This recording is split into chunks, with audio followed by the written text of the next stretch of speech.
Anderson Clean Power Wash, Salisbury, Maryland.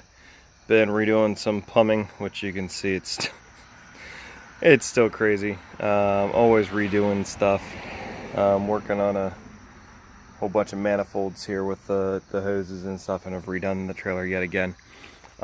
Anyways, we got a big job tomorrow. Clean a school property and everything. So, decided to do a little bit of work today. Redid the plumbing in there. Ended up using Teflon tape instead of that thread sealer, just to make the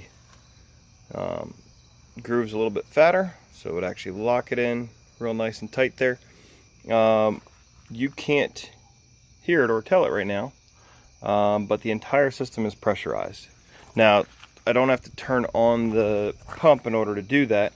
I just went ahead and we have our fill line coming in here. We got it coming over there. This right now is set to go full in through the sodium hypochlorite. It's also going that way through here. Right now I actually have it pressurized through. This is just the flush, basically, or priming. And then it's the other side here.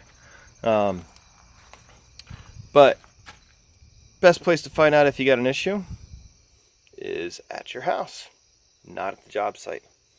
I had put all this together earlier and ended up with a leak, a fairly fast leak, which we've got basically this week. We're going to be working sun up, sun down on this one commercial project. The way I have this set up, so it comes in through there, goes in, you see obviously we got our bypass loop, and then it goes down through the hole. I did go ahead and put a section of 1-inch rubber hose that we had cut off at one point to protect that, so really I'm not worried at all about that rubbing off down there. And then I actually have it set right here with a banjo valve and a cam lock. I've been working on this reel lately.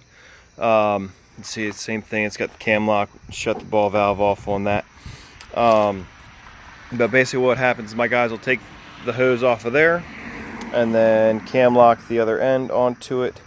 That way also we can just do a dump valve if necessary, especially for flushing or whatever we need to do. But I'll show you real quick here. So, and also, I mean, it's good too to pressurize it, but you also want to see, you know, does it have any issues when you start letting water flow through it? Not having any issues in there. Everything is bone dry, which is a beautiful thing. That's a nice spot. We got that taken care of. I ended up replacing the 3/4 by 3/4, the NPT to 3/4 barb.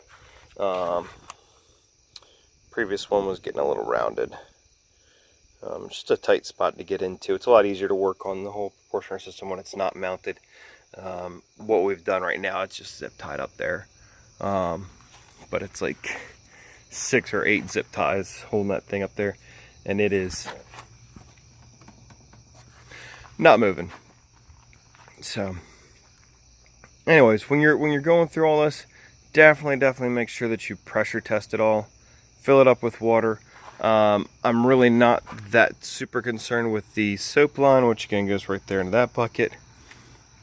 Water line, again, that isn't going to be able to do anything right now because we don't have any pressure right now. So everything is shut now. We're good. Don't hear any water going. Tank's full within an inch of the top. Again, because we got that big job tomorrow, and want to make sure that we are as prepared as possible. So anyways, have a great day, guys, or night, whenever you're seeing this. But again, make sure that you pressure test it all before getting out into the field. Have a great night. Thanks.